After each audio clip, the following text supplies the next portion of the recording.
पहले विवेक जी, मैं आपकी टिप्पणी चाहता हूँ। क्या ये अब पूरी स्थितियां उस ओर धकेल रही है महाराष्ट्र की राजनीति को, महाराष्ट्र की गठबंधन राजनीति को, या जो गठबंधन सत्ता में है उसमें नेतृत्व परिवर्तन अब तय लग रहा है?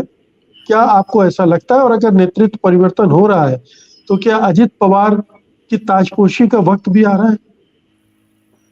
जी मुकेश जी, इसके बारे में अभी कुछ कहना अटकलें ही लगा सकते हैं। अभी कुछ कहना स्पष्ट तौर पे मुश्किल है। लेकिन ये जैसे आपने पहले बताया कि जो अपेक्षाएं लेकर अजीत पवार इस गठबंधन में शामिल हुए थे, वो अपेक्षाएं शायद उनकी पूरी होती हुई नजर नहीं आ रही है। कम से कम जितने जल्दी वो चाहते थे उतनी जल्दी नहीं हो रही है। हो सकता है कि उनकी अपेक्षाएं पूरी हो भी, लेकिन वो कब होगी इसके बारे में अंदाज उनको नहीं आ रहा है, और इसकी कोई गारंटी आज उनको दिखाई नहीं दे रही है। शायद ये एक उनकी नाराजगी है। जिस तरह से उनको इस गठबंधन में जोड़ा गया, वो जो परिस्थितियां थी, वो परिस्थिति ऐसी थी कि एकनाथ शिंदे और उनके जो साथी है, उनका डिस्क्वालिफिकेशन हो सकता है, इस तरह की एक परिस्थिति उस समय बनी थी। और उसके बैकग्राउंड में इनको इस गठबंधन में इनको जोड़ा गया।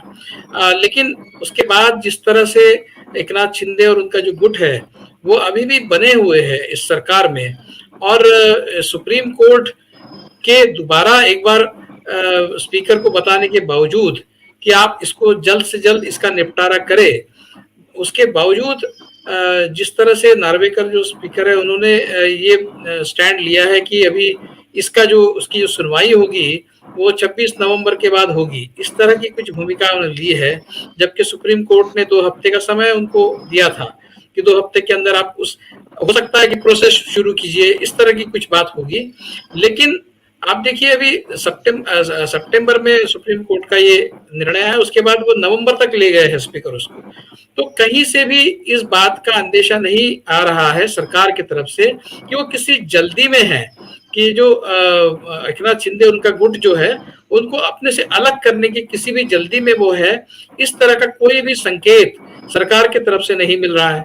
तो अभी अजीत पवार को समझ में नहीं आ रहा है कि क्या वो मुख्यमंत्री बनेंगे भी या नहीं, और बनेंगे भी तो कब बनेंगे, इसका क्या टाइमलाइन रहेगा, इसका कोई अंदाजा उनको नहीं आ रहा है। और डिस्ट्रिक्ट गार्डियन मिनिस्टर का इशू तो है ही। वो पुणे को कंट्रोल, पुणे उनका एक फेवरेट प्लेस है, उनका एक उनके लिए बेसिक जो उनका पॉलिटिक्स है वो पुणे से चलता है।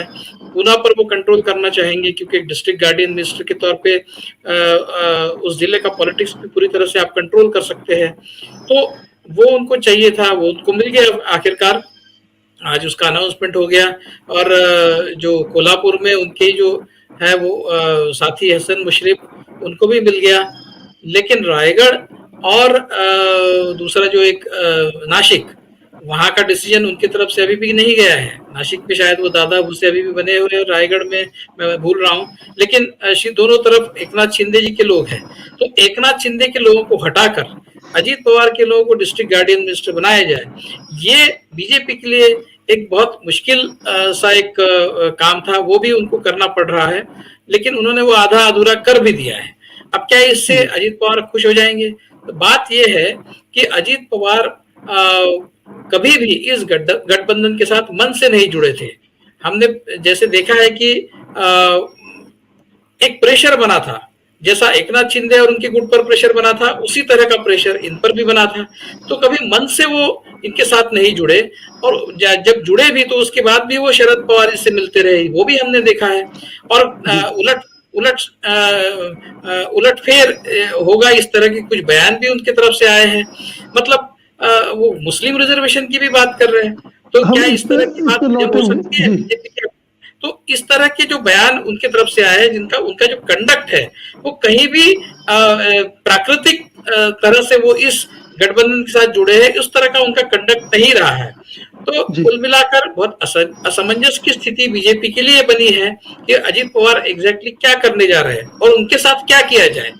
तो इसलिए शायद एकनाथ शिंदे जी को बीजेपी अभी अपने से दूर नहीं करना चाहती, क्योंकि उनको अजीत पवार का और शरद पवार का भरोसा नहीं है कि किस समय वो क्या करवट लेगी उनकी राजनीति।